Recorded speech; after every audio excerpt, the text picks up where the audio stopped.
out the truth. Just the truth. Just the veritas. Just the facts. Is this yours?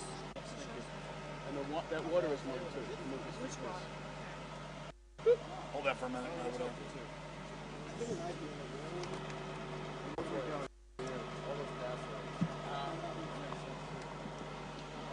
All right, let me just say this first. Webster Tarpley is a great political mind. He has a master's in, economy. He's an economist, but he also has a doctorate in history. Very smart guy. I've done my own research. His perspective on history is dead on. He has had an obsession with Ron Paul in the last 6 months. A cockroach, you name it. And now, even though Ron Paul, yeah, I heard it. Even though Ron Paul, okay, we're going to go to you in a minute, Webster. Even though Ron Paul is now not even, obviously in the running now because election fraud and things, he obsesses on what the Huffington Post, Salon, and all the big foundation groups have put out. When they came out and confronted me this week, they said, well, this the founder of PayPal is giving him millions. As Ron Paul said 6 months ago, I have no control over who gives me money.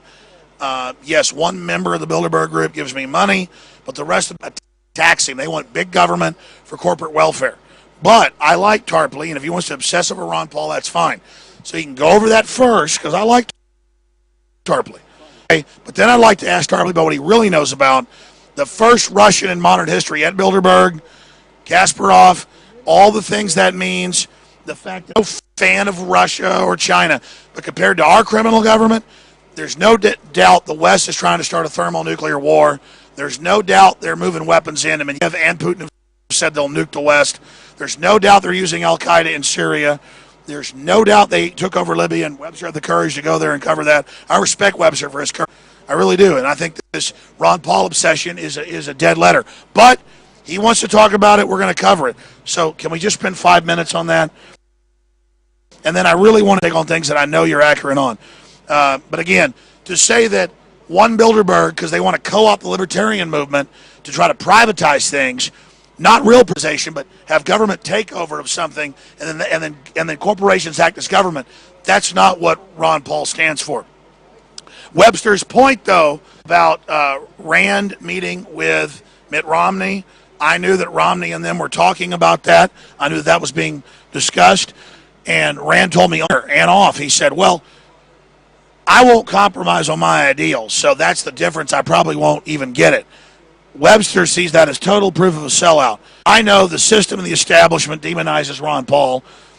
I know from our moles inside, including people in security and other places, I'll leave it at that, that when they pull up, they see us as Ron Paul supporters out there protesting them, and they say, I hope that Ron Paul dies in a plane crash. I mean, that's a real source. That's real stuff. I didn't just go from Tucker, who I trust, because he's proven stuff. I called my people, and they said, well, we didn't hear that, but yeah, they cuss Ron Paul. And then Webster jokes and says, oh, my source is the maid pensions. They hate him. They don't get pensions working at the Marriott. Yeah, whatever. The precious food stamps. Look at the stuff. The point is you're getting us dependent on the bankers. The point is, get into your Ron Paul stuff, but then I want to lead into the other areas. So Webster, Richard Reeves, doing a great job, is going to hold the mic over there. And we are streaming out on two systems, Infowars.com, PrisonPlanet.tv. Ron Paul, the enemy of humanity. Tell us about it. Well, let's actually start with Rand Paul, right? You seem to think that Rand Paul has some kind of integrity.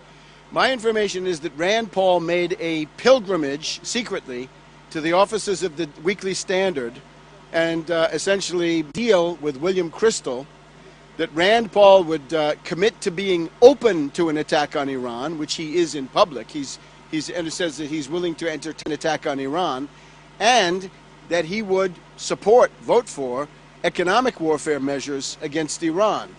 Now, we've just had Rand Paul flirting in public with Romney, and he's obviously making a bid for the vice presidential spot. Now, based on the Bilderberger group here, looks like Mitch Daniels is in the line ahead of Rand Paul.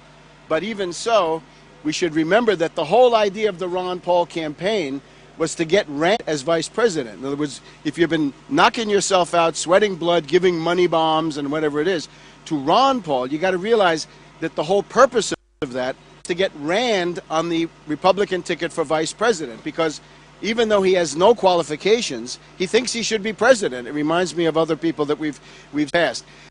The fact is, though, that Romney has now gone over the 1144 mark on his own power, so he won't need Ron Paul at the convention to transfer the delegates to him. So at that point, Rand... My info is that Romney reached out to Rand. I mean, Rand shouldn't meet with him? It's the deal in the background. Now let's talk about the deal. The deal is that Romney is a weak candidate, and he knows it. He needs conservative credentials. He's got to have two wingmen. He's got to have a left wingman. That was his cousin Huntsman. Huntsman being this Mormon billionaire.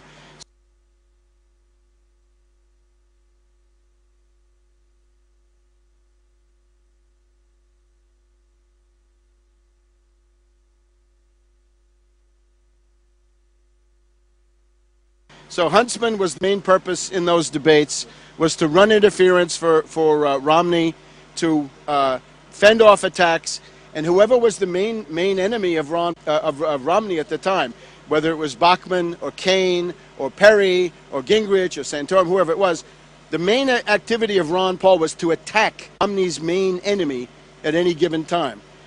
He also did other services. In Virginia primary, here we are in Virginia, we had a primary. This was a head-on, a one-to-one primary, Paul against Romney. Ron Paul punted. He wouldn't campaign because he was afraid of defeating Romney. Now, that might have caused the collapse of the Romney campaign. So Ron Paul's goal is to keep Romney as the leading candidate, but at the same time get enough delegates so that he is indispensable for Romney. And he wasn't able to thread a couple of other things. Romney wanted to avoid debates. The Georgia debate was aborted because Romney said he didn't want to go. Ron Paul agreed he didn't want to go. The Army, same story, didn't want to go. So Ron Paul is a kind of an auxiliary to the entire Romney campaign. That was always a talking point. What's your proof? This is my own discovery. I was out of the gate on the 10th of January with this, the 10th of January. My proof is, if you watch those Republican debates and you can't see that Romney is there to be is being helped by Ron Paul, you don't have any political judgment. In other words, Paul ran 5 different ads against me. That was an establishment Democratic talking point. This was the first one. It was mild. It was that he was a flip-flopper. Everybody else was a criminal or whatever he was. They are. But Romney was only a flip-flopper. Let's take the Michigan primary. The function of Ron Paul is to take 10 or 15% of anti-establishment Republican voters and put them in the deep freeze. Put them in the candidate who's never going to win, can't get the nomination.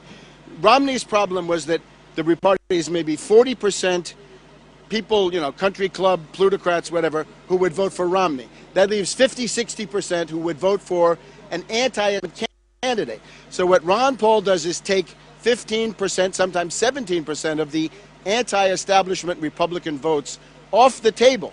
Now, Michigan primary, look at a couple of others, but Michigan is the clearest. Romney won Michigan by a paper-thin margin. That's the Ron Paul effect. Now, Ron Paul didn't win Michigan, but he did pay with his money for anti-Santorum election ads. So you're in the presence of a deception operation. This is not real. Ron Paul is famous as a nepotist. My figures are that he's got 60 people plus of his relatives on the congressional office payroll or on the payroll of his campaign. Jesse Benton, that a lot of people in the Ron Paul campaign tell me they can't stand, is to Ron Paul's granddaughter, I believe, right? And remember, the entire purpose of the campaign is nepotism. It's to feather the nest for little Rand so that he has a future. And again, let's look at who this is. This is Romney. Now, people, I think the better people who are interested in Ron Paul, they don't really understand economics, although they should. So Obama's going to save us? No. The Bilderberg people are turning for Romney, Mitch Daniels. But they just... The word I've got is Romney is in from all the big power brokers. Yeah, but that's the Bilderberg. Bilderberg is throwing their weight, which is considerable, on the side of Romney.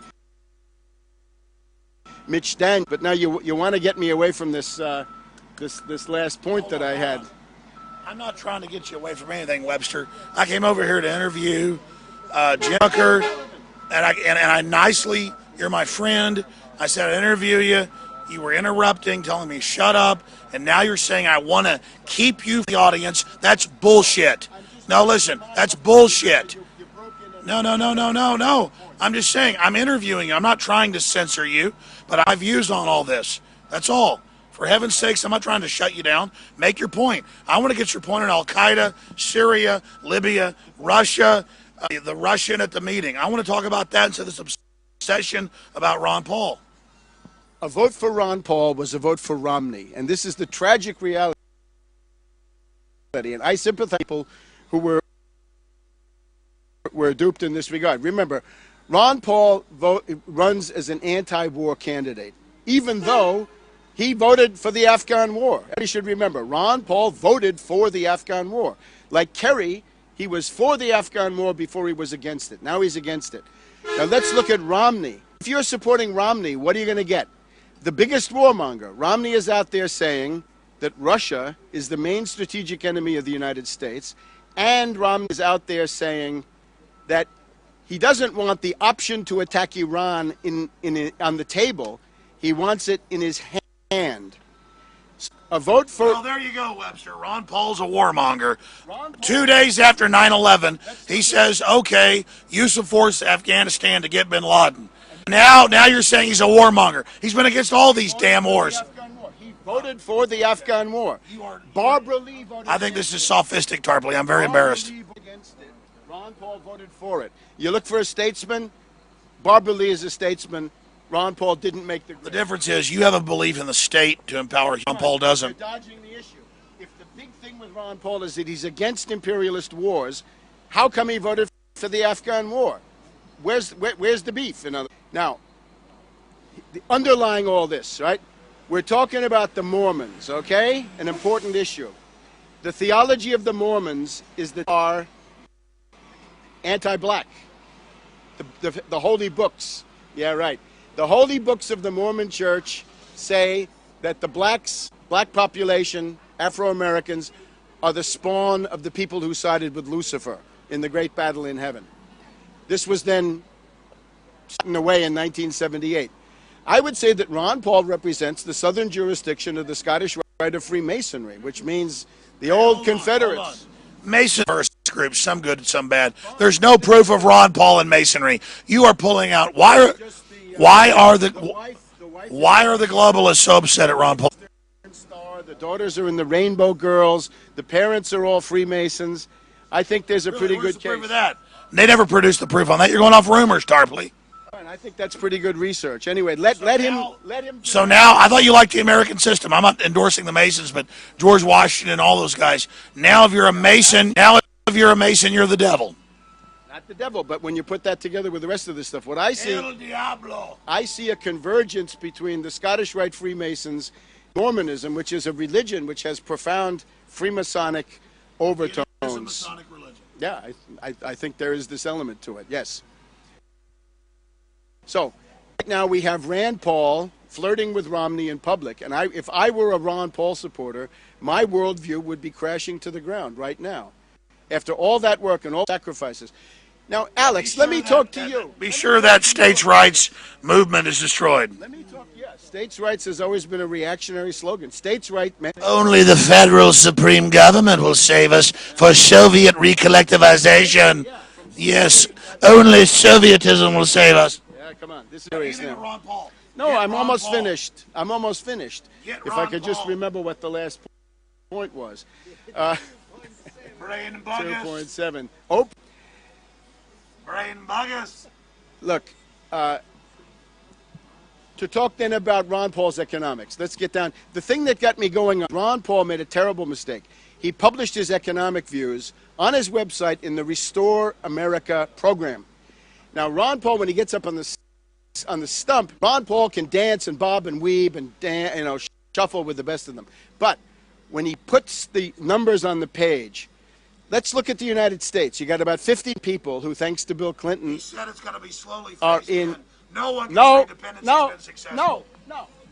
He talks about $1 trillion in cuts in $1 trillion in cuts in the first year, and then balance the budget. Bankers, they don't want that. They want us to. They seem to want it. Quite a few of them do want it. Peter Thiel is a pretty banker, and he seems to think it's great. Only one member. I don't know how many you need. Come on, you got to stop this stuff. Your obsession with Ron Paul. It's not. No, your obsession with defending him. No, Let me talk to you.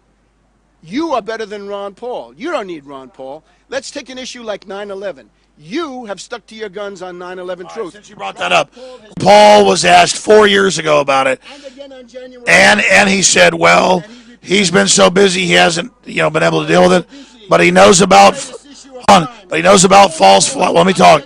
It's okay, let talk. You asked me a question. I've given you like 5 minutes at a time, Tarpley. Ron Paul, he knows false flag terror is real. There's been a CIA coup. All that. Ron Paul, I know him. Did he say that? Did he say that on the presidential debates? He said that on my show and others. Yeah, presidential debates. I know Ron Paul's family, man. Ron Paul is good. He was asked. All I know is there's bigger. Why are you so obsessed with Ron Paul? Because I see lots of people who are useful and productive people. Useful idiots for your Soviet model? Who are getting hijacked by a flim-flam. All right. Ron Paul is the most successful con. 60 seconds on your obsession with him, because I want to get to all these other issues. Oh, really? Only Ron Paul. In the entire galaxy, it's all Ron Paul. Not Syria, not Libya, not Russia, not NATO, not Europe collapsing, not the pigs being sucked dry. Ron Paul. He's so evil. He's so bad. Tarpley, he'll save us, along with the communists. You are undercutting. If you want to protest Bilderberg, I would say to you, don't go out there and say Ron Paul. I know a lot of people, including myself, who say, I don't want to hear about any reactionary Republican for the rest of my life. I want a good communist candidate. I don't want any of them. I know a lot of people who, after Bush swore that they would never vote for a reactionary Republican for 10,000 years. And now, Hey, I'm against power structure. Can we now move on to the next? Can we now move on to the next? Can we move? Why do we have to be tied to a cynical politician? Webster, I exposed Obama. I exposed Bush. But you're running interference for Ron Paul, and he's running interference for Romney. Where does that leave you? Listen, You see what I mean? Romney's an unknown country. I've exposed his ties to Bain, all of it. Now listen, stop right there. Finish up with your Ron Paul. Let's move on to the next subject. Go ahead. Hold that. Go ahead. A vote for Ron Paul was a vote for Romney. Show you Obama. So you're no. I take second place. Move on from the Ron Paul. I take second place to nobody. I was the first out of the gate. I was the first, I think, in the relevant universe to expose Obama. So I have the credential. In other words, I was telling left liberals in 2008, you're being duped. Watch out. Today, I tell people like you, you're being duped by Ron Paul. Spit. Same story. We move on to the next issue. I suppose. Now, let me just talk about your triumphalism, right? What you're saying that the Patriot movement is whatever this is. Oh, we're failing. You're such a good friend of liberty.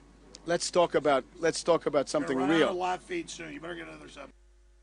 Okay. Let's talk about what it takes. You want to break the power of finance capitalism? Because that's what Bilderberg is. Like 10 minutes on batteries. Bilderberg is finance capitalism in NATO framework. What is you it? want to break Centralized garbage. You want to break their power. You better find an example that works.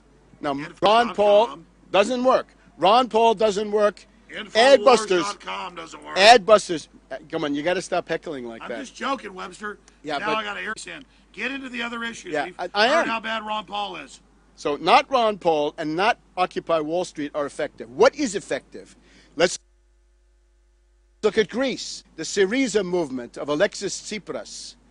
That has gone from 4% to 30%. One of the big themes that's going on in this Bilderberger meeting is that they are terrified of Alexis Tsipras and the Syriza movement. Why? Because he has all the things we don't have. They have a leader, that's Tsipras himself. They have an organization, that is the Syriza, which is 12 components that have now been welded together into the most fighting force in the country. They now have a program. Let's go through the program. It's not like Ron Paul's. It says, roll back austerity, no wage cuts, no pension cuts. If public workers are fired, hire them again. Second point, stop anti-worker measures, stop union busting. Rand Paul and Ron for union busting, right? They're scabbing on every union in the country. But in Syriza, it's the opposite. Third point, social justice. I know some people think that's a terrible thing. Fourth point, investigate the crash, put the felon bankers in jail. And the fifth point, debt moratorium. Don't pay Goldman Sachs, don't pay Morgan Stanley, don't pay J.P. Morgan Chase. This is all fraud. It's all fraud. This is what the bankers hate and fear. This is what is winning in Greece. Now, if you want to break the power of finance capital, you've got to have something on that along those lines. I would say one of the main themes being debated in here is the question of whether there'll be a coup d'etat in the next 2 weeks. The elections are on June 17th. Right now, Syriza will emerge as the largest party. The trick of the Greek parliament is if you come in first, you get 50 votes extra. You get a bonus for coming in first. If they do, we will have essentially the first anti-banker government in the Western world. No, Iceland. Iceland. They never had an anti-banker government. But they never had it. They threw it out. They had a social democrat who was finding ways to. The other thing about Iceland, the stuff about Iceland is baloney. You know why? Because the living standard in Iceland has been cut in half. The devaluation of the Icelandic crown cut the living standard in half. So if you want to be serious about breaking the power of the bankers, you better have those 5 things: a leader, an organization, a program, I guess it's 4, and a strategy. And the strategy is no austerity, no deals, don't enter into any austerity coalitions. Now, the other thing is, you're concerned about dictator. I'll tell you how dictatorship comes. One way is what we just saw in Greece, right? In Athens, there could be a NATO coup in Greece because Syriza, Tsipras has gone on television. There shouldn't be any Greek soldiers in Afghanistan. Why are we in NATO? And we've now got similar things going on in Macedonia, in Serbia, in Montenegro to some degree, to Croatia. And they should There's a say revolt no up front to any foreign soldiers in Greece. Yes, and they should essentially they should get out of NATO. NATO should essentially be busted up. But the intelligence of Tsipras is he doesn't put that up front. He puts the demands that actually have mass traction. Demands that have mass traction are the ones that do something to help working families solve their immediate problems in a condition of depression. So that's what's going on. Now, dictatorship, right? You're against dictatorship. Let's see how it comes. Let's look first of all at Michigan. We have the reactionary, or really Governor Snyder in Michigan, and he says emergency management law. He says if I don't like the governor of the mayor of Benton Harbor, if I don't like Lint and Pontiac and a course, and if I don't like the Detroit school system, I get to send in a dictator, and he becomes the austerity dictator of those places. It's been taken over by Rajoy, who was basically the neo-fascist prime minister of Spain.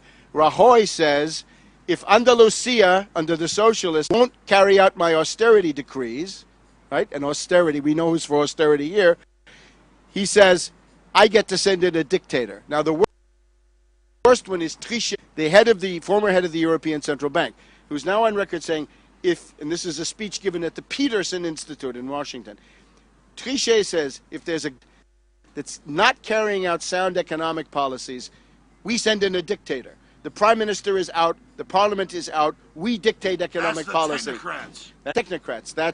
That's Papademos in Greece, who's from the Boston Fed. That's Monti in Italy, who's from Goldman Sachs. That's Draghi in the European Central Bank. In Spain, we have Guindos, the fascist, neo-fascist finance minister. He's brothers. But again, you want to break that stuff. You've got to have organization. You've got to be able to carry out a general strike. I understand that. You've got to be able to break their power. Running down with Not enough to say people now know that there's the Bilderberg group. That won't help them. They drain incredible amounts of power. Sure. It's going down. I said, Tim, it's probably 10 more minutes. Can we get a larger geopolitical? Yeah, but this was it. This is No, the it's fighting not. front. But What to do? No, but what's I know you happening? don't like this. You never want to talk about this. But if you want to do something, I'm telling you, not Ron ad busters. It's another one. The fight to recall Walker. Hold on just a minute. The fight. This is what Tarpley does. He is in a crazed mode. Our batteries are going. See it right here. Hold on. And I'm like, no, we've covered Greece. We've covered the polls. And I'm like, what about? I mean, I'm the interviewer here. I'm sitting here. He's going for like 10 minutes at a time, and I'm the demon. I'm the bad man. And listen, all I'm saying is, what's happening with the pigs? What's happening in Syria? What's happening? And then I'm bad. I'm asking geopolitically as a questioner every 10 minutes a question, and I'm demonized that I never. No, you are. You're acting like I'm covering something. You said it. Hey, Tarpley, damn it. Listen, I'm covering something up, and I'm here interviewing your ass. You're in an aggressive, crazy mode, and it's pissing me off. Okay? You did. You said, hold on a minute. You said, I don't want to talk about these issues. I want to get to Medvedev and Putin's threatening to nuke and all this crazy stuff. That's what I'm worried about. Go ahead. Since I never want to hear it, I want to get to other subjects before these things, it's about to die. I just want everybody in Wisconsin vote to kick out the fascist Walker. Okay, great. Now let's go to Italy. The other issue, I want to know about Russia. I want to go to Italy. What about Bilderberg having the chess player at it? I'm for Italy. Here's big news. Fighting the bankers in Italy. Okay, got Michele Ruggiero. Michele Ruggiero is one of the gutsiest, most courageous people in the world. He's the finest investigating judge in Europe, probably in the entire Western world. Michele Ruggiero has just filed a 5-count indictment against Standard & Poor's. And he's saying, you guys have been attempting to destabilize Italy. That's the, right. the destabilization. They downgrade.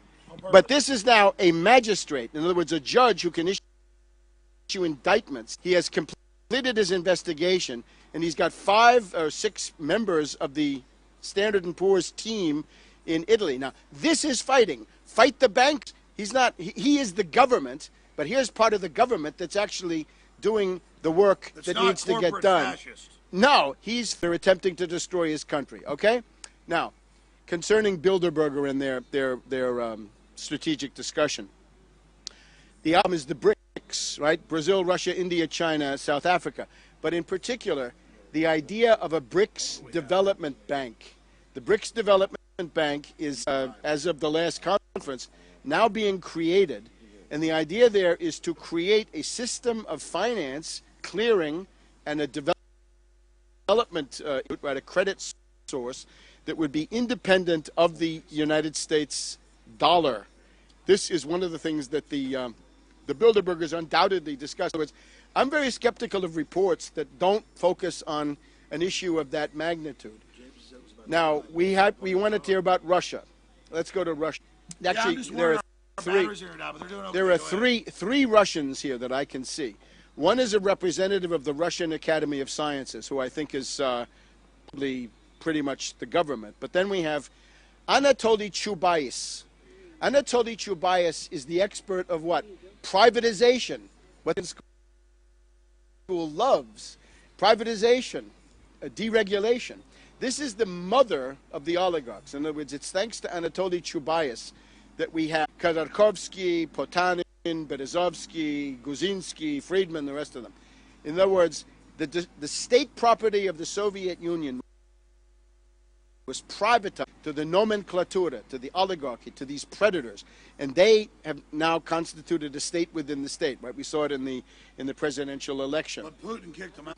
Putin has fought them more effectively than anybody else. Now, the other guy that you have, in addition to Chubais, whose name is exit all across Russia, Garry Kasparov. Now, Kasparov is a chess champion. And he's a Bilderberg. What does that mean? Yeah, but who is he? This is essentially somebody who he's an agitator who goes into the streets to organize a color revolution, against Putin. And his ally is, quite frankly, a Nazi. There's a guy called Eduard Limonov who calls himself a national Bolshevik, who I think would get himself pretty much into the brown shirt category. Limonov is a hooligan. He's somebody who with cops all the time in the streets to attack Putin. So when you have Kasparov, it's like bringing Limonov to the meeting. In other words, this is an affront. This is a primitive affront to Putin and Russia to have somebody of this wretched level of Kasparov. I'm amazed that he gets out. He's here now. So this is basically saying we declare war on Russia. So basically what comes out of this meeting... What does it mean when Medvedev, even the Medvedev is saying nuclear war? Well, because he's now reading the speeches that Putin writes for him. Chubais is the dark side of Medvedev and in the entire government. Now, what's coming out of this for U.S. domestic politics is a hard right turn. I see millions of signs. They want to dump Obama. They want to bring in Romney, Mitch Daniels. And now this is not just what they want to do. The New York Times this week has this thing about Obama's kill list, Obama's terrorist Tuesdays, how Obama wants to, he basically signs the death orders himself for Awlaki, the CIA lackey, and all these other people. It seems to me that this is quite possibly the beginning of a Watergate scandal against Obama, coming out of the establishment itself. In other words, I look back, is it like the Pentagon Papers? Is it like Monica Lewinsky? It's of this type. This morning on MSC, I was amazed. Chris Hayes of The Nation magazine, a left liberal. He's got Jacobs of the Army. He's got a panel of other people. He's got Jeremy Steele from The Nation. And they're talking about how Obama is committing murder. Now, if you want to do something designed to suppress and demoralize Obama's left liberals, the real shock troops of Obama, it's to put this story on MSNBC. Now, MSNBC is who? It's Jeff Immelt. Immelt, of course, a big supporter of Obama last time around. It seems to me Immelt, along with other groups in the ruling class, have now decided to get rid of Obama. A couple of others.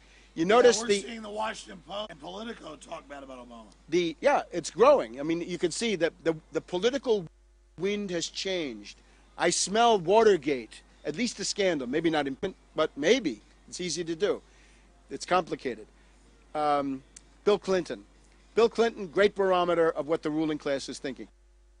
Bill Clinton goes to the campaign trail and he says, it's not right to talk about Romney as a hedge fund hyena and an asset stripper and a zombie banker. That's not fair to him. We shouldn't do that. Because that's Obama's only hope, is to demonize Romney for what he is, which is an asset stripper, a one-percenter, and all the rest. If Clinton comes out with that, he's cutting off Obama at the knees. And he's doing it along with Cory Booker and other people. He's doing that in the service of ruling class cabal. The unemployment statistics this week were not only bad, but the previous month's results were brought from a wretched 120,000 to a microscopic 50 to 60,000. It looks to me like networks inside the government bureaucracy are also now in the line. It's time to make Obama look bad. So what this leaves us with is that this faction of the ruling class, you got to look at reality the way it is, has basically said we want a sharp right turn. So the Supreme Court in June, it's now June, the Supreme Court is going to come out on Obamacare. What might they say? They might say Obamacare is unconstitutional and we have obiter dicta, right? They get to say other things. But you were against Obamacare. Obamacare, the reason that they're against it is they don't want Americans to think they have a right to health care. I do think that Americans have a right to health care. I know Ron Paul says... Let's not go off of that. You're saying it's a fake health care. It's a bailout for insurance companies. It's whatever it is. But it operates under the theory that Americans have the right to health care, which I believe they do. That's in the FDR Economic Bill of Rights of January 1944. But now, suppose the rats cabal, Roberts, Alito, Thomas, Scalia, they come out and say, it's unconstitutional, and we have some obiter dicta. No more Social Security, no more Medicare, no more Medicaid, no more CHIP, S-CHIP, no more Head Start, no more WIC, no more social safety net. I know Ron Paul agrees with all that. But for most people, that would be America losing every economic right that they've won over Ron centuries. Paul knows that this socialism is to carry out Socialism. eugenics. This is the American You know about system. eugenics, but you Oh love my God. vaccines, Tarpley. You 50 drink Diet Coke, Tarpley. I drink Diet Coke. You want to shoot your mouth Look, off. I'm Why in do you the- drink Diet Coke? I'm in the red wine Why faction. do you drink Diet Coke? Why do you take the flu shot? I drink pretty Why much does anything I Tarpley can take get. flu shots? I get this at late no, at night. you lecture me I about think flu you're shots. crazy with this stuff.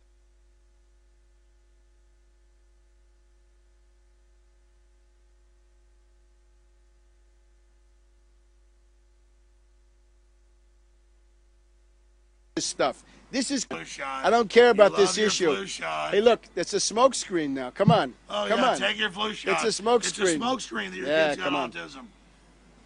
Something's going on here. If From government June- does it, you love it. from June- If government handed out cyanide pills, he'd love it. I'd love it, yes. From June to December. June is the Supreme Court. The obiter dicta would say, every gain of the American people in labor struggle, somehow they were all so crazy, they wanted to have unions and economic rights, all the things that the Austrian school tells us we can't have, to December. And December is, whoever has won the election, the grand bargain. And the grand bargain is strip and flay the American people on this cross of austerity that Ron Paul loves so On much. a cross of silver. From Merkel to Ron Paul and the rest of them, right? We have Ron Paul, we have the Republican Study Group, we have Ryan, and then we have Obama who does it in the most gradual way. The objection... Yeah, the- Mark I'm sorry. Anderson has a question. I'm sorry, let me finish. Your great lordship. The objection of the ruling class to this stuff, I didn't interrupt you. The objection of the ruling class to the Obamacare is they don't want you to think you have any economic rights. And then they want to take it into December. They don't like Obama because the austerity, the looting, the sacking is too slow. It's too gradual. we are They right want to on have the a sharp I turn understand. towards, Soviet rule will help us. they want to My battery's towards about to $1 die. trillion of cuts, You which just is what stopped the notice. your Infowars.com. candidate wants $1 trillion of trucks. Infowars.com. Video. My position is that genocide against the American people is inadmissible. Soviet love. We're almost out of time. Mark Anderson has a question. Come over here, Mark. Come to the back. Sorry, this is an interview with me and you. I'm sorry. No, but he has a question. Fine. We're all in here together. Our batteries From died. there. Go ahead.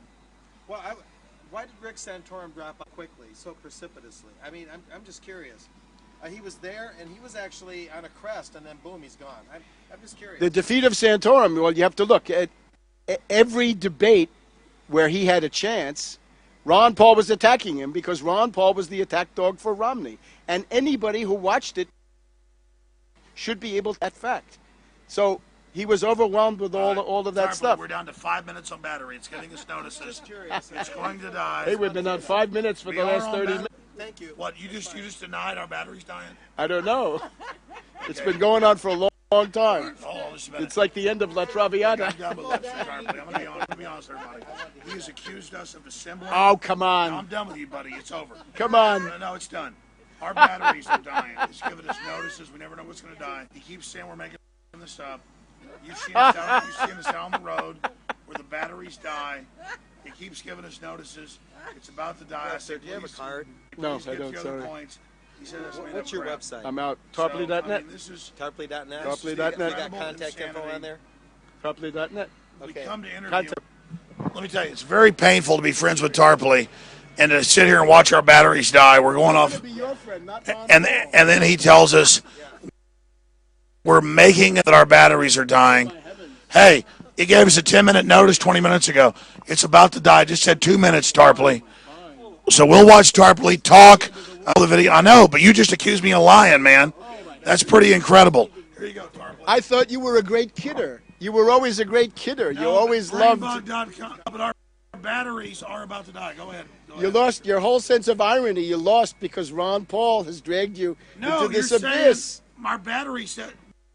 You're too Richard, touchy. Richard, did it not just say 5 minutes? Fine, said 14%. fine. It says it's about to die. It's about to die. It is dying.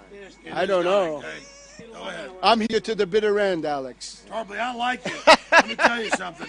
We're not censoring you. We No, sought of course you not, out. and I'm grateful. Russia. But the question is now, time to look for new political perspectives. I agree. I'm not saying Ron Paul's Jesus. And that's over. Go So ahead. whatever it is, it's over. So now we need a perspective how to fight this economic fascism of the Romney Mitch Daniels ticket, if that's what it turned out to be. And again, my proposal is, look at this Syriza movement in Greece. Look at what they're doing. They just said, stop all privatizations. Ron Paul wants to privatize everything.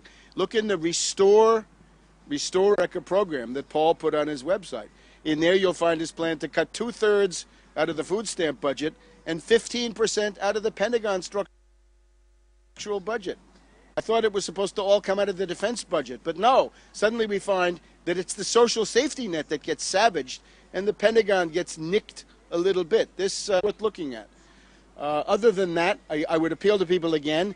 Defeat Walker in Wisconsin on Tuesday. Stop reactionary and fascist Republicans from busting unions and introducing totalitarian rule in all these states. That goes for Snyder. It goes for Kasich and others. The reason they like Mitch Daniels here at the Bilderberg Group is that he's the strikebreaker who gets it done quickly and neatly and elegantly without much resistance compared to these other states. But above all, Syriza and the idea of a program. I have a 5-point program on my website. I hope you look at it. It's a recovery program, and it will essentially give us the ability to put an end to the current world economic depression. So I think that's the strategic situation we're in. We are in a world economic depression. Once you know that, you must realize that what's going around you is not a market event.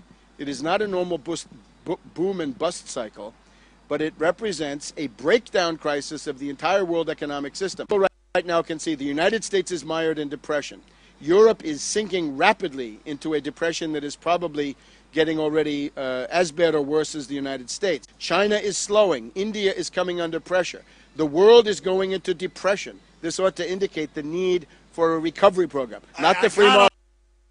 That. What about working for the U.S. government and Russia threatening to nuke Yeah, us? we've done No, I asked we've you done it hours all. ago for this. We're about to die. Tell me the video. We're I about want to- your take on that. Certainly, especially when we look at Syria, I've been paying a lot of attention to Syria. They're saying they're invading. I mean, it's all over the news. I watched it this morning. It's bad. We had They the blow Hula stuff massacre. up. You should know that the Hula massacre was a complete fraud carried out by a death squad of 800 killers, Al-Qaeda, Salafis, and others, came to Hula. They burned the hospital. They killed the people coming out of it.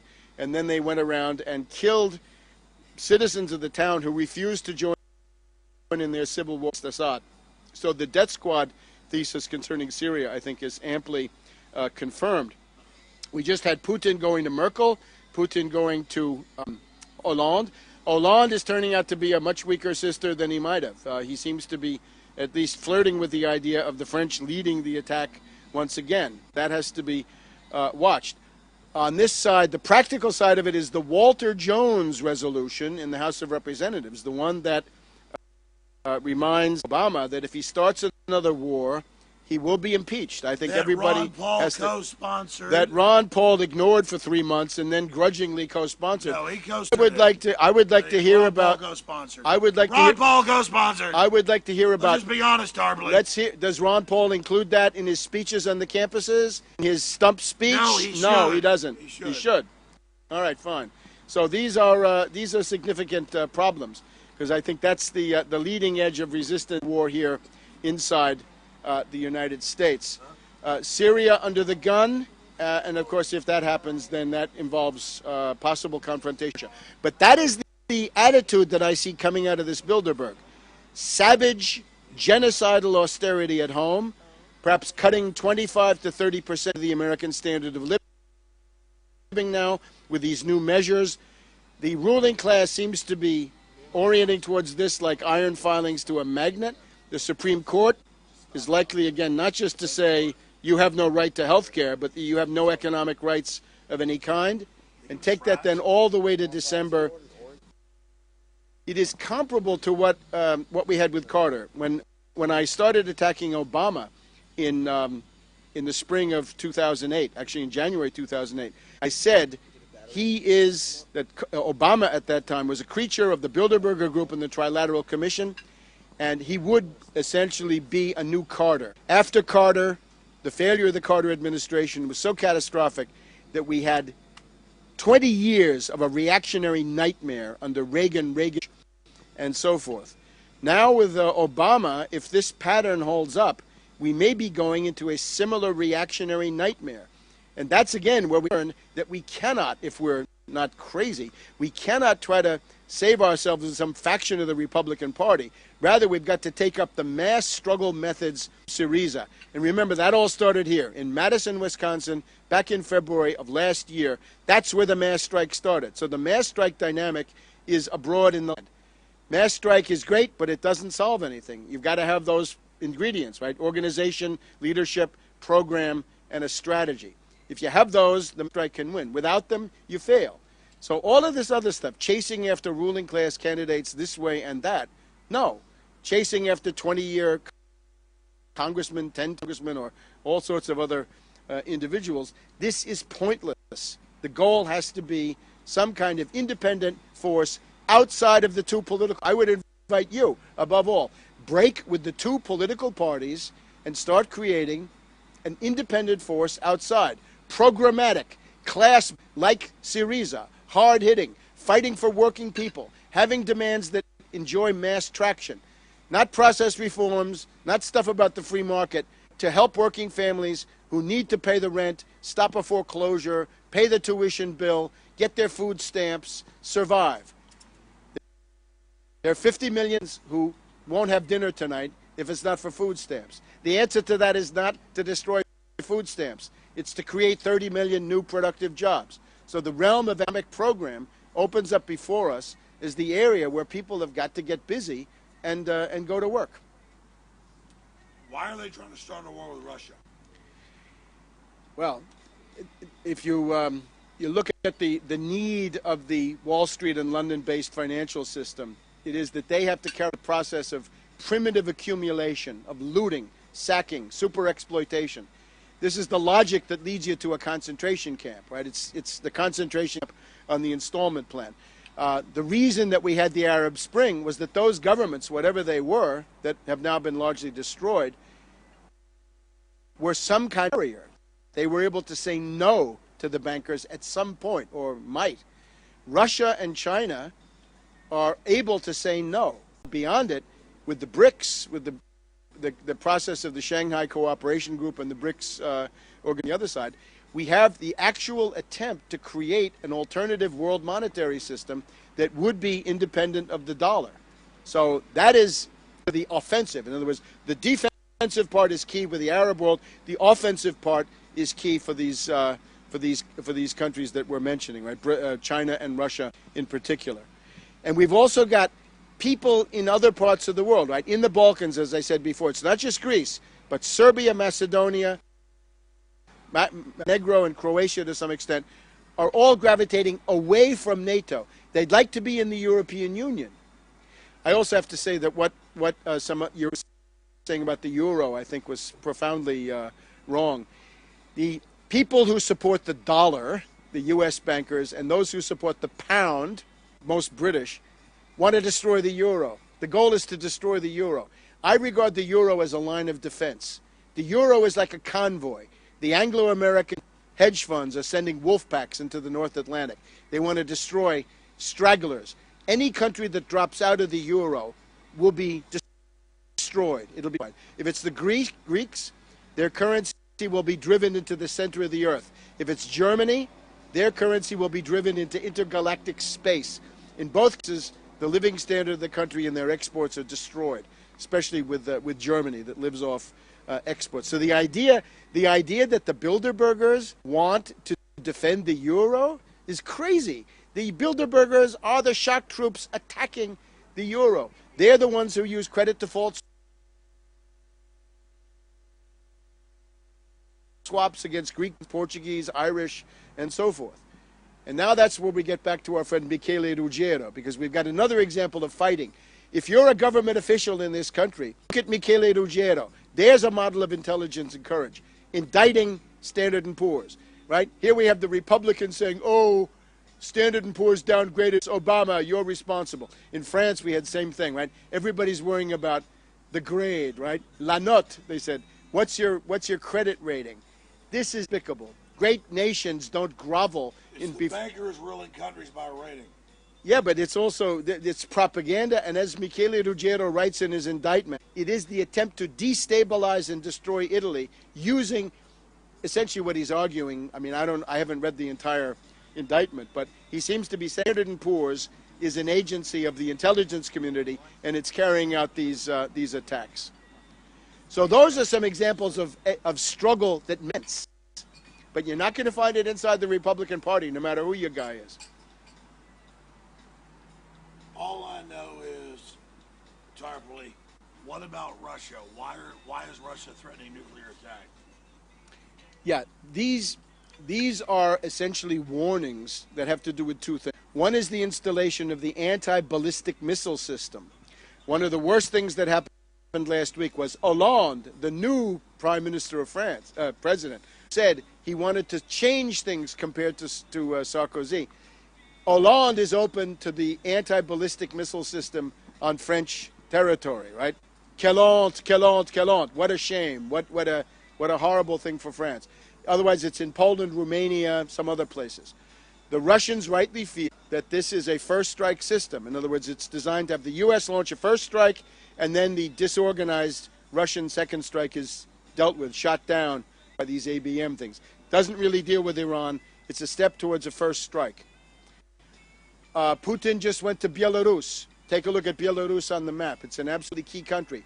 It's the country that could most easily start World War III, because Belarus has Russia on the one end and Poland, NATO Poland, on the other end. If you start a color revolution in Belarus or a civil war, you could have Polish NATO troops coming in from the west and Russian troops coming in from the east. That could get a shooting clash.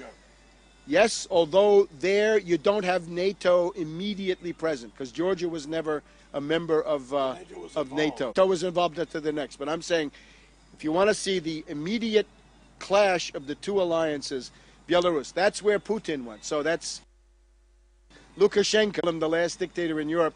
He's the last holdout in Europe against NATO and the dictates of the Bilderberg group, because that's who we have here. The other that the Russians are concerned about, of course, is the port of Tartus, their Mediterranean naval station, and how they would they want to keep in its current form for their own strategic reasons, also because it's the strategic depth of Hezbollah, it's the main ally of Iran, so they want the status quo. And also, eventually, the Russians must see that if this just keeps going on and on and on, right, if they're knocking over one country after another, that at a certain point it's going to get to them. And this is a little bit, it's like Hitler, right?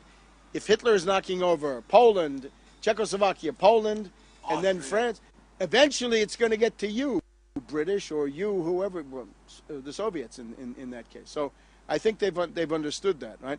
If you look at well, they've read people. Right, but this we're now, I would say what we're operating in now is, if you look at the destabilization of Syria is basically patterned on what Hitler did to Czechoslovakia using the Sudetenland. Take a look at the chapter in William Shirer's Rise and Fall of the Third Reich. It's as good as any.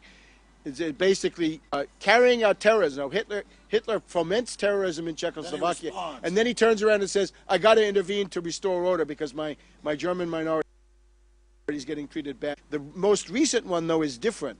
This was a false flag. This was this Hula thing. The Hula massacre is comparable to the Gleiwitz radio sting incident with Poland, where Himmler in this case, Himmler, Heydrich, and some others, provide dead bodies, and then they turned around and they killed us. So this is, it's reported to me by sources in Syria that the bodies, some of the bodies at least, significant bodies that were found in Hula had actually been killed in other places and then kept on ice and then brought there. Sure, I can't believe these you were right, these bad ice. I can't believe how long this is going. Can you, Richard? I can't believe it. Maybe it's a good omen, a sign of divine favor for me. They kept running down quickly. This is amazing. Maybe I'm doing God.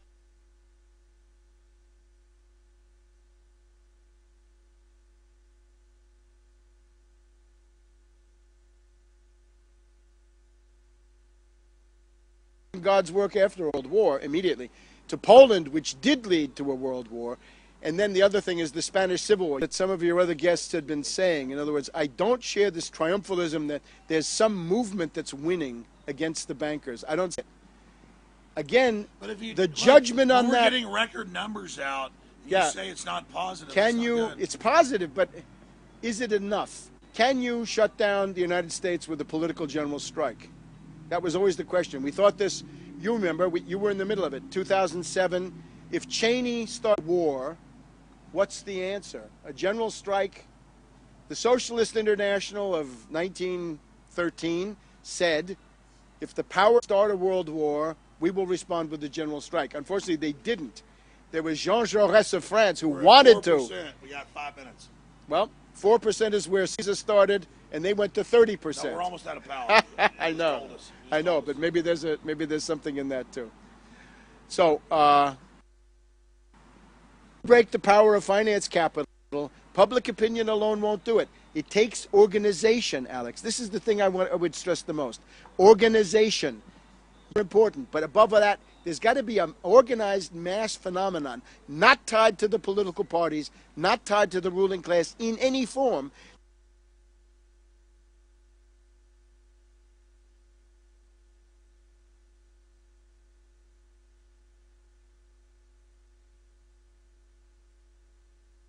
That has its own rights. We do, and we're fighting for them. Well, the globalists admit they want a post-industrial world. Talk about the environmental movement in closing. Yeah, but look, let's pay less attention to what they're doing. How about what we want to do? We need a fighting movement. It's got to be class-based. It's got to have class consciousness. It's realize that there's the 99%, there's the people, and then there's the oligarchy, which is 1%. And of course, the Malthusian we have here, right? Thiel and these other people, they're all that way. That is neo-feudalism. But neo-feudalism means the destruction of the United States government. It's part of neo-feudalism. You have to realize the anti-government rhetoric can be a boomerang because that's their program, right? You ask them, what's your program? States, microstates, rump states, secessionism, failed states, partition studies, as Soros now calls it. Looting. Huh? Looting. Yeah, but is rendered possible. And the British are willing to do it to themselves. If Scotland secedes from Great Britain, that will be an example for the world to see, oh, that's what we're supposed to do. The British use their own country as a kind of a show window for the policies they want to push. An end cap. Serbia has been carved. Sudan has been carved. Iraq has been carved. There's a plan to carve Iran, a plan to carve the United States, right? We know the 9 nations or the 12 nations, whatever it is.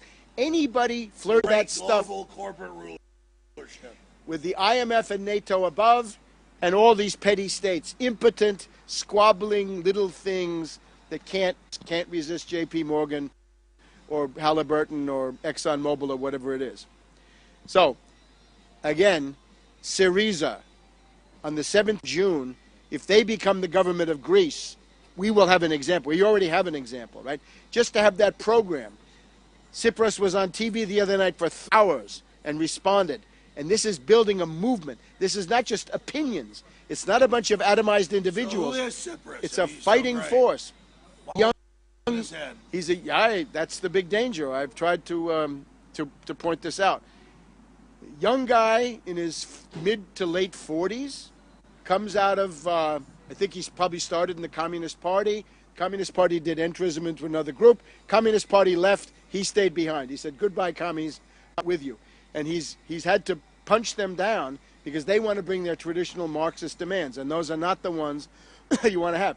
Your first demand is not to get out of NATO. Your first demand is mass economic demands that have mass traction. In other words, you got to be doing something for that average person, right? Joe's six-pack needs dinner, tuition, rent, stop foreclosures. You get the idea. He needs medical care for his kid. You've got to deliver the goods. You've got to deliver the goods. Can't be process reforms. It can't be stuff about, reforming the Congress or this kind of crazy stuff.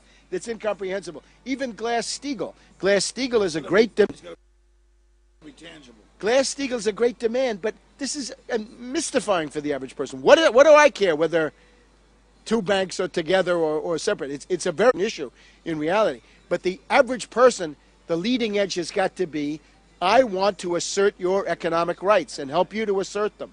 You see the difference? You see the difference between that and what some people seem to like? Need I say more? Hey, the batteries have been magically full. Keep going. You're gonna die for like. I got a question.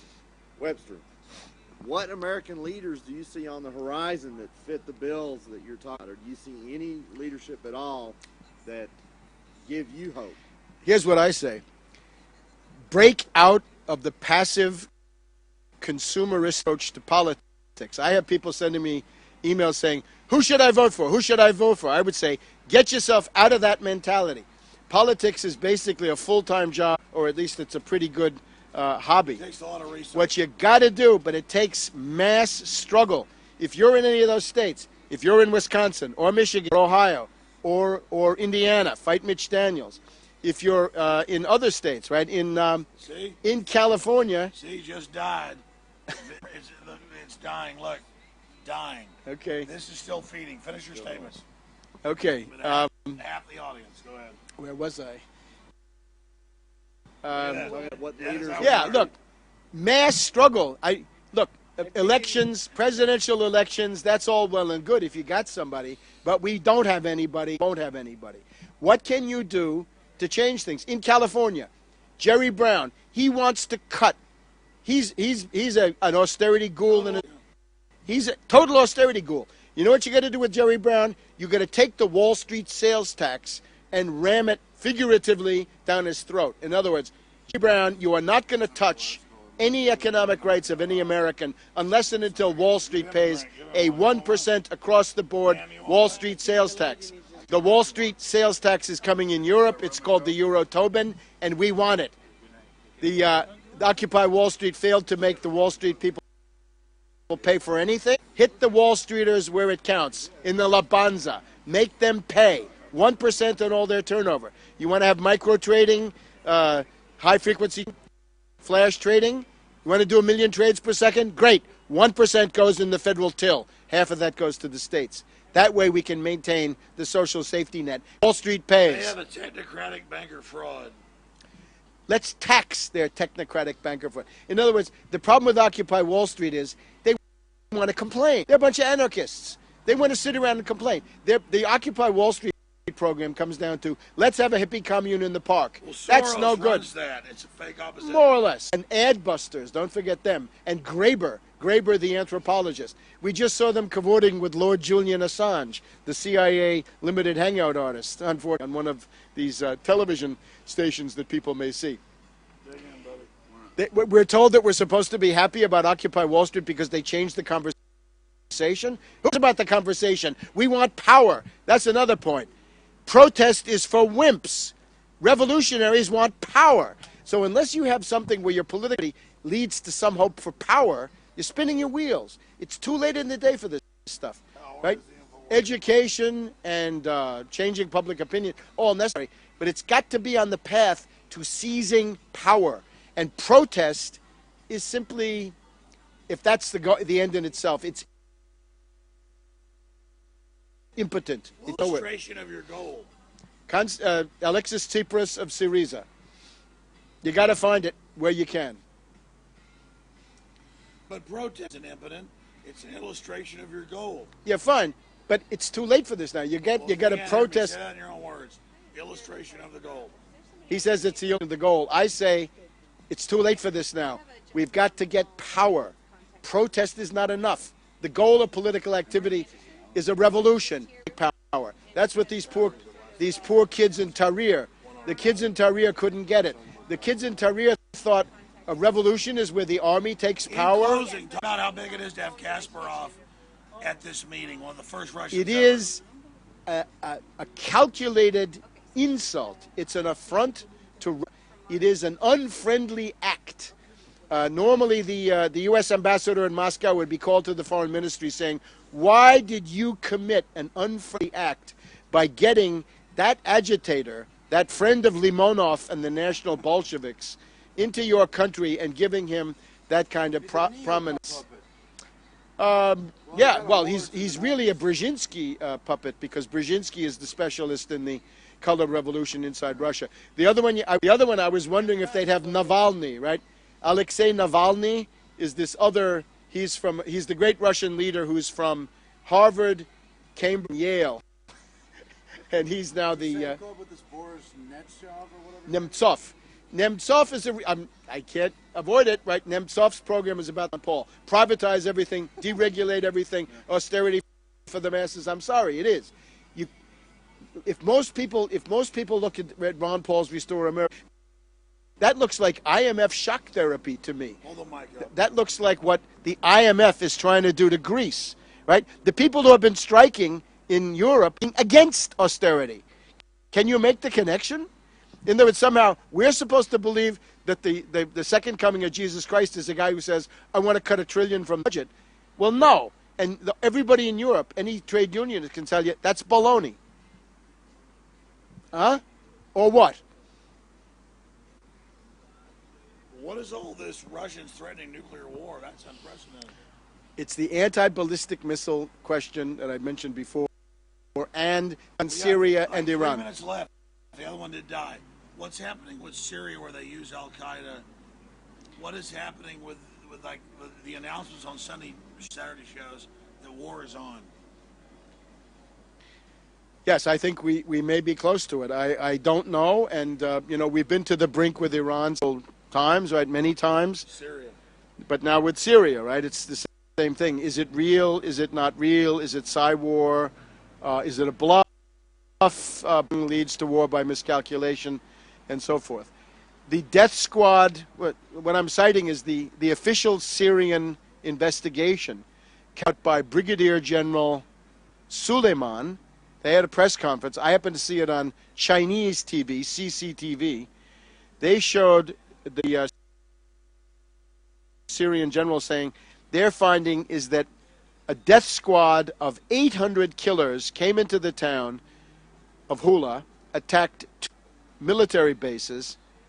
The soldiers defended themselves but stayed fortified in the base. And they spin it that it's a Syrian attack, right? When it's Al-Qaeda. That's Dr. Goebbels, right? Remember that. What about Al-Qaeda? They are a lot of the people in that death squad, as I mentioned before, are or Libyan Islamic Fighting Group or Salafis, right? We've now got this Salafi, and those would be some of them are from Libya, some of them from Chechnya, and you've got probably Wahhabites from Saudi Arabia who are being recruited too. So remember, it's U.S., Britain, France, Israel, NATO, plus Saudi Arabia, Qatar, or Qatar, as we sometimes say, and United Arab Emirates and Saudi Arabia. That's who's attacking Syria. Is that not a bold move? Is that not an arrogant, bold move to have Al-Qaeda, Al-Qaeda openly attack Libya and bring it down now and blow stuff up and then say, Hillary, oh, it's a horrible massacre, when it's admittedly the West doing the whole thing? I mean, that's incredible. It is, and it's shocking, and it is, above all, appalling that we're back to the same methods that were used by Hitler. But that is where we are. These are the methods of Hitler in Czechoslovakia, Poland, and the methods of Hitler and Mussolini in the Spanish Civil War. Excuse me. Keep going, Webster. What's the next question? No, but I mean, this whole thing where Al-Qaeda's bad, but there are Well, anybody who didn't understand that Al-Qaeda is the CIA Arab Legion before has certainly understood from Libya and Syria that Al-Qaeda is the CIA Arab Legion. I don't know if I can remember this guy's name, but we just had, the New York Times had an article, actually the Washington Post did, about the creation of a new intelligence agency, the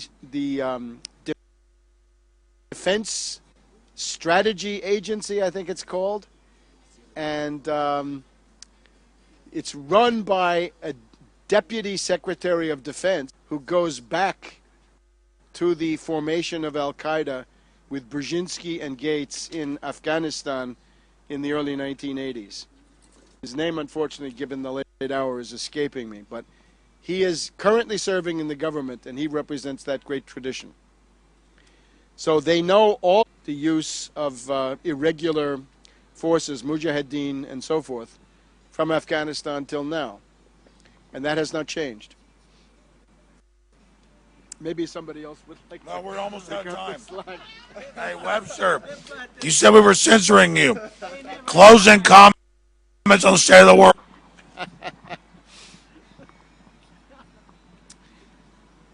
The obvious thing about the world is that there is now a coherent opposition to the Anglo-American financier oligarchs. I'm sure the discussion at Bilderberg was largely devoted to the question of the BRICS. Above all, Putin. They hate and fear Putin. There was a huge effort to start a color revolution in Moscow. It went nowhere. It was pathetic. The people, Navalny, Kasparov, Limonov, and so forth, are pathetic. All right.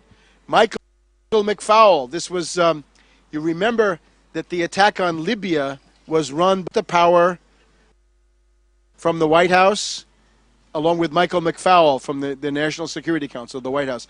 These were also the people who ran the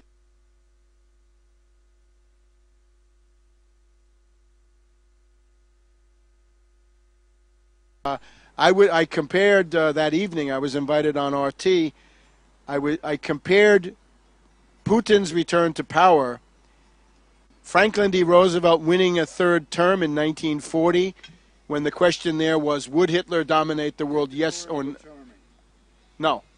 A world historical figure of massive power and potency who is either reasserting or asserting the hold on power. This about I leave Ron Paul and these other people to attack Roosevelt, but the other comparison, of course, is de Gaulle to France again in 1958. In other words, the return of Putin is a world historical event comparable to Roosevelt 1940 or de Gaulle 58. So he took the nukes. He had the French troops seize the nukes. He was a nationalist. Tell us about de Gaulle. Sure, and not only was he a nationalist, but he was a dirigist, and I would stress that side, right? The story of de Gaulle is that he asserted French technological leadership. He wanted to have a nuclear industry, a peaceful nuclear industry, a nuclear deterrent, the force de frappe. He wanted to have the most modern aeronautics. They wouldn't join NATO. They were members of NATO, but they kicked the headquarters out. Yeah, they had their The own NATO nukes. headquarters was in Paris. The reason it's in Belgium today. They didn't is trust him. But the point is, de Gaulle was a dirigist. In other words, de Gaulle was a Hamiltonian like me. He believed that government must foster and promote technological modernization, full employment, and economic prosperity. He was the opposite of the free market. He had nothing to do with deregulation, privatization, union busting. He wanted 100 million French. He wanted natalité. He said, we are going to give you family allowances. We are going to give you health care. The French social safety net today is one of the most developed in the world, thanks to de Gaulle. That's what the IMF would like to attack. That's what the people at the European... You're saying for eugenics. No. This is the health of the French people. When you see a hospital, do you see eugenics? Is that all there is? Well, you're not listening to me. I said they want to get rid of the safety net. Oh, they want to go over to eugenics. Yeah, they want to kill people. De Gaulle was, again, he wanted 100 million Frenchmen. He wanted to redress How did they let him, though? Because I read where they sent the French military in to actually seize the nukes. You know that, right? They actually had a little quiet coup against NATO. Well, the French developed their own, right? But they had they had to seize some of their. They expelled NATO. Yeah, you know about that. They expelled NATO and every part of it. They realized it was a coup. Right. A EU coup. They go 20 times. 35. Did he go? They try to kill him 20 times. Yeah. 35 times, according to my count. The interesting thing about de Gaulle is he had the sense to kick out the NATO apparatus. Germany, by contrast, was plagued by Baader-Meinhof terrorism, Italy by Red Brigades and other terrorism. They kept the NATO structure. France kicked them out. France kicked them out. France kicked them out. France kicked them out, and they didn't suffer so much from that. Because he was a nationalist. He believed in the role of the state. He believed in it. He was a statist. I have a book. It was given to me by a French ambassador. Doesn't de Gaulle Listen, mean I'm going to tell you though it now. means the Frenchman. No, of France. But Of Gaul, yeah. a French ambassador, Raymond Offroy. Listen to this story. It's an important one. Offroy was the French ambassador to Mexico City.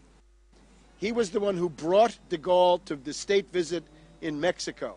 And during this visit, they sat together, and he said, de Gaulle said to him, Offroy, we have done this under the nose of the Americans. We've gotten right here into their backyard, and we're planting French values and French trade here in Mexico. So this guy Offroy gave me a book in French about sens de l'État, the sense of the state. A great statesman means you know what to do with the state, not smash it, not break it up, not go for secessionism or God knows what, but to see the positive value of the state. That's de Gaulle, and it means dirigism. You can call it protectionism, Merkellism, Hamiltonianism. I'm all those things. De Gaulle called it dirigism, le dirigisme. And he says, we're not going to have a command economy, but we're going to have planning. We're going to build airports. We're going to build the fast rail. You know, you can go from Paris to Marseille in 2 hours on the TGV. Why do they have the best airports, the best trains, the best research in many areas in Europe? Because de Gaulle, nuclear power, obviously, because de Gaulle made the decision for the priorities of France. Of course, the parliament, the political process played a role. But he didn't say, let's sit around and see if the free market gives us something. Because then for sure, Anglo-Americans would have destroyed him. So I think this is interesting. Where is France today with Holland? As I said before, Hollande, some things he wants to get the troops out of Afghanistan. Very, very negative is that he's willing to have the U.S. Anti-ballistic missile system brought in. Very negative is that in threatening noises against Syria. Hollande, of course, is a corrupt individual. But what you have to hope for is de Gaulle also left behind a bureaucracy, which has been, at least in the not so distant past, the French bureaucracy was a big advantage, because the French bureaucracy meant that no matter who the president was, you had these kooks like Mitterrand or Chirac, I don't know. But the French bureaucracy was there to say, you are going to serve France. It's being eroded, I'm afraid. Sarkozy, of course, was a catastrophe for France, right? Sarkozy betrayed everything. And he brought France back into the NATO command structure for the first time. They should get out of it again, as should Greece and Italy. The guy that I knew in Italy was a guy who had been the deputy interior minister. This is the guy who commissioned the Moro dossier back in 1970. And he said, for Italy, he said, we have to have anti-terrorism tous azimuts, in all directions. And this is de Gaulle's phrase. De Gaulle's phrase was, have your defenses going in all directions. Not just the Soviets, but the British and the U.S. and everybody else. And the guy that I worked with in this terrorism study, he said, we need tous azimuts. We have to realize that terrorism doesn't necessarily come from East Germany or the Soviets, but it comes from the U.S. and the British, and he was absolutely right. Well, Tarpley, we've now censored your interview. Okay. All right, so you have to make all your... I see you have what you're using is the rope-a-dope strategy. So long because he can cut. Well, no, you're like... You're It's live, isn't it? It's live, I can't isn't it? believe... This was supposed to be an hour ago. It's live, isn't it? Yeah. The other one died It's like an live. hour. Va in onda. No. Va in onda. Yeah, it's all live. It's alive? Yeah, it's live. And he's like, you're censoring me. I'm like, no, it's about to die. It never died. Alex. One died. The thing that what you did wrong was in 2006, Alex. In 2006, I told you you should run for president. You have to raise your sights. Don't take place second fiddle backseat to some politician. You should think about political activity. Hey, Hollande was business friends with the new Bilderberg chairman, Henri Costres. Did you talk about that? Is that significant? It doesn't sound good. I think it's ENA, isn't it? National de l'Administration. The ENAC. Honestly, I forgot the name. It's the French School of Administration. It's like you have the Polytechnique, the Ponts et Chaussées. They prepare the big leaders. I'll take your word for it, but is it significant? It's not good. Hollande, I mean, Hollande, what can we call Hollande? A socialist who doesn't believe in socialism at all. But there is a That's resistance. a corduroyed mic. Point at your mouth. No, point the mic at your mouth. Oh, sorry. Resistance inside his own party. Right. There are people who are now getting, when he said he was willing to have the USABM in France, there are a lot of people who were appalled. Ian, we're censoring you, Tarpley. Anything Right. else? What about the great demon Ron Paul? Well, the other thing I wanted to say is it is better not to say that the anti-Bilderberg demonstration is for Ron Paul, because in doing this, you're going to keep a lot of people out. A lot of people are going to say, I don't like finance capital, but I don't like some Republican. But we're just identifying the global elite. People can make whatever decision they want. No, but I would not say that this demonstration is somehow that everybody there was for Ron Paul. I don't